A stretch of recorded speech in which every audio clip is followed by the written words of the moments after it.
Can you steel man the case of Greta, who's a representative of alarmism, that we need that kind of level of alarmism for people to pay attention and to think about climate change? So you said this singular view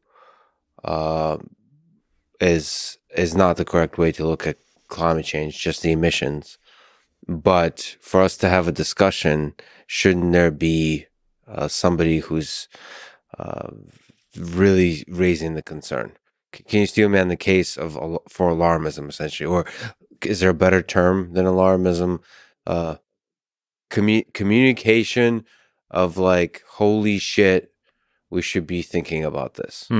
So I think, I totally understand why Greta Thunberg is doing what she's doing. I have great respect for her because if, I look at a lot of kids growing up and they're basically being told, you're not going to reach adulthood, or at least you're not going to get very far into adulthood. And that, of course, this is the meteor hurtling towards Earth. And then this is the only thing we should be focusing on. I understand why she's making that argument. I think it's, at the end of the day, it's incorrect, and I'm sure we'll get around to talking about that. And one of the things is, of course, that her whole generation, I can understand why they're saying, if we're going to be dead in 12 years, why would I want to study? Why would I really care about anything? So I totally want to sort of pull Greta and many others out of this end of the world fear, but I totally get why she's doing it. I think she's done a service in the sense that she's gotten more people to talk about climate. And that's good because we need to have this discussion.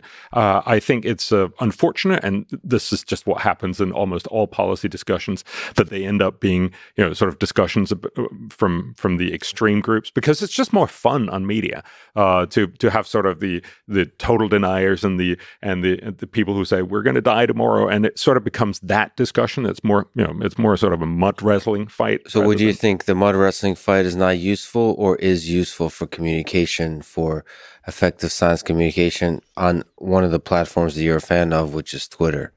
Yeah, I wrote a piece recently on my Sustain What column saying if you go on there for the entertainment value of seeing those knockdown fights, I guess that's useful if that's what you're looking for.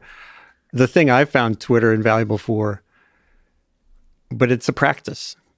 It's just like the workouts you do, or, it's how do I put this tool to use today, thinking about energy action in poor communities? How do I put this tool today, learning about what really happened with Ian, the hurricane, who was most at risk, and how would you build forward better? I hate build back. Or you can go there and just watch it as an entertainment value. That's not going to get the world anywhere. You don't think entertainment, I wouldn't call it entertainment, but giving voice to the extremes isn't a productive way forward? It seems to, to push back against the main narrative, it seems to work pretty well in the American system. We think politics is totally broken, but maybe that works, that like oscillation back and forth. You need a Greta, and you need somebody that pushes back against a Greta to get everybody's, just to get everybody's attention. The fun of battle, right, over time creates progress. Well, and this gets to the, people who focus on communication science. I'm not a scientist. I write about this stuff. If you're going to try to prod someone with a warning, yeah, this is 3 years apart. Nuclear winter. 1985. We'll talk about that. Global warming. Well, yeah, we'll talk about it. But look at that. This is 3 years apart in the covers of magazine. Yeah. And but then you have to say to what end? If you're not directing people to a basket of things to do. Yeah. And if you want political change, then it would be to, support a politician. If you want energy access, it would be to look at this $370 billion the American government just put into play on climate and say, well, how can my community benefit from that?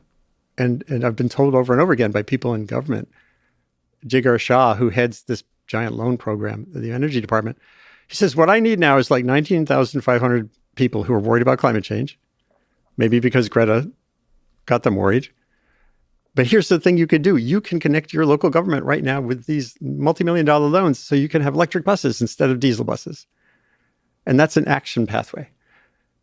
So alarm for the sake of getting attention or clicks, to me, is not any more valuable than watching an action movie.